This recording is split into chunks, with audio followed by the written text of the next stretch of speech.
За анхын засгийн газрыг байгуулахад анхнаас нь дэмжижсэн хүн хурдтай хөгжлийн төлөөх зориг гэдэг нэр орж ирэхэд ямар ч сүржин нэр юм битээ гэж бодож илаа. Одоо бол энэ яг онсон нэр байж л дээ. 30 гэр бүл гээл бид нар ярьдаг байлаа. Сүүлийн 15 жил ярьж бичиж энэ төлөө мөн ч их нэвтрүүлэг хийж явсан хүн дээ.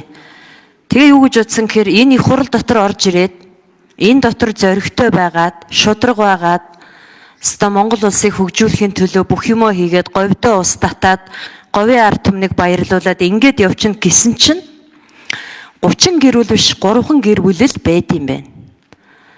МСС од жаргал од бусад гэж.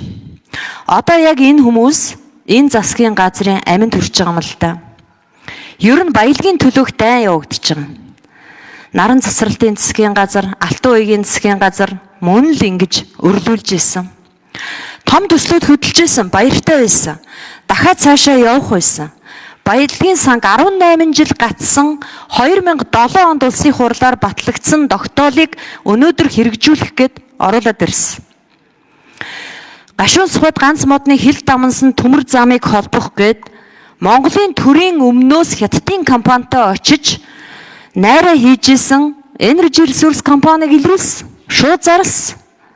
Энэ бүхний үсэнд Монголын төрөөс яасан ч их үс авч хамдгүй юм. Яасан ч их дуустдаггүй юм. Тэгээ ерхий сайдаас нэг асуулт байна.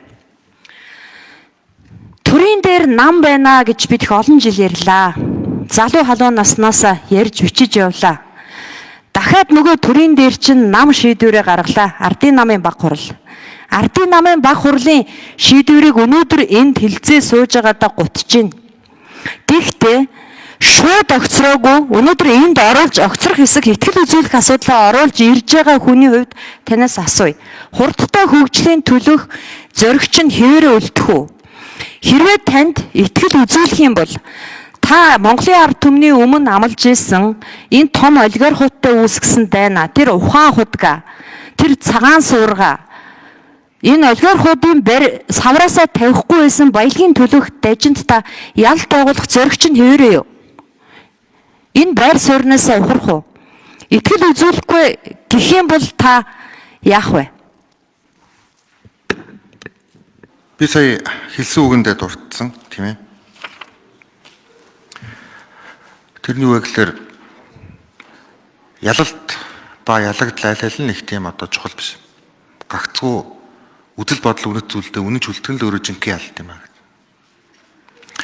Тэгэхээр яг хөө мэдээж аль ч шийдвэр гарсан миний сэтгэл зүй бүрэн бэлэн байгаа. Харин энэ тэмцлээсээ би ерөөсөө ухрахгүй.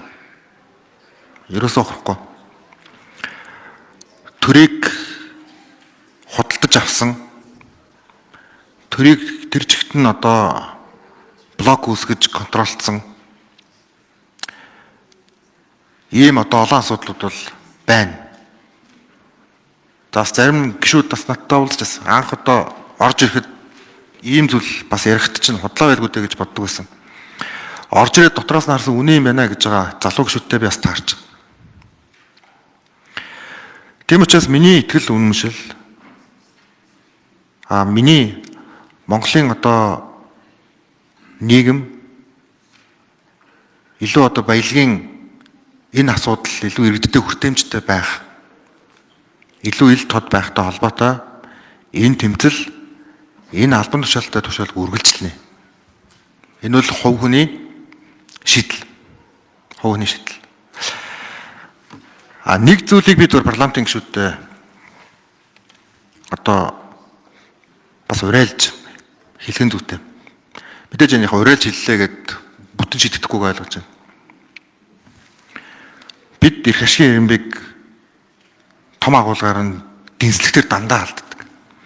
Тийм ч учраас би Санжаа сургийн зоригийг хэлсэн одоо улсын эрх ашигаа эхэнд нь тавиач. Намын эрх ашигыг 2 дугаарт нь тавиач. Хувийнхаа эрх ашигыг 3 дугаарт нь тавиач гэдэг тэр зүйлийг эхэнд нь битсэн. Яг л энэ дээр бид нар алдчихж байгаа. Жижиг сажиг томилгооны асуудал сайд болсон хүн нь нэг юм бяр ороод дуурахгүй байгаа юм шиг алхаа гисгэ. За тэгээд эдгэр чинь ингээд яваад байвал ингэн тэгнэ гэдэг асуудал, дараагийн сонгуул, дараагийн намын даргын ирэх шиг ийм л зүйлүүд нэгдэж жаад мэдсээр байж энэ асуудлаа зогсоох түвшинд хүрч. Тэгээ нэг бид нар эренблэхгүй бол яг нэг удаа асуудал ингээд шийдэгдэж. Дараагийн удаа энэ асуудал яг хэвээрэл байж байна. Дахиад дараагийн сайд нар чинь дургуй өргөр харагдана. Дуудахт нь ирэхгүй байна. Ингээд дахиад асуудал бол. За ингэж явж байгаад яг үгээр бүхэлдээ төрийн нэр хүнд, парламентын цэцлийн нэр хүнд, намуудын нэр хүнд унана. Энэ нь өөрөө одоо тийм том засаглалын хямралыг автаж бас болтчгүй.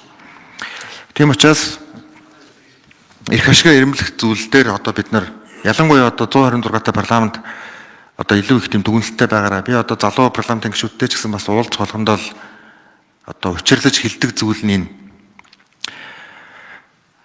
Яг бас миний нэг зовлон байх шиг байна. Нилээн залуудаа ирэхээсээ болцсон. За одоо ингээд үеийнхэнтэйгээ ингээд уулзлаа. Гэхдээ одоо чи чинь надаас 2 насаар ах үдтэй. Ягаад одоо ингээд нэг хүчрхүү сургаал айлдаад байгаа гэдэг нэг ийм асуудлууд бас болж байгаа. Үнэн манай үеийнхэн одоо л парламентд орж ирж байна. Гэхдээ энийг би бас хэлэх үүрэгтэй. За тэгжээж бид нар илүү их тийм том агуулга харахгүй бол жижиг одоо нэг баялагын сангийн хуулийг хэрэгжүүлэх гээд Монгол хүн орлоготой болох гээд Монгол хүн баялагтай эзэн суух гээд Монгол хүн хийж бүтээдэг болох гээд Монгол хүн хаанаас ч асуухгүй шийдвэр гаргах болоод ирэхээр ингээд заскаараа тоглодог. 96-аас 2000 онд 4 засгийн газар огцорсон. Нууцаар санал хураадаг байсан. Тэгээ энийг болиосон. Тийм учраас нууцаар санал хураана гэдэг бол хуйлдаан л гэсэн үг. Итгэл үнэмшил байхгүй гэсэн үг. Тэгээ энд байгаа эрхэм гишүүдээс сануулж хэлэхэд бид яг энэ эндэр дээр тангараг өргөхдөө аль нэг намын дүрмэн дээр гараа тавьж тангараг өргөөгүй шүү. Бид нар Монгол улсын үндсэн хуулинд Монгол улсын төрийн туганд Монголын ард түмний эрх ашигыг дээдлэнэ гэж тангараг өргөсөө.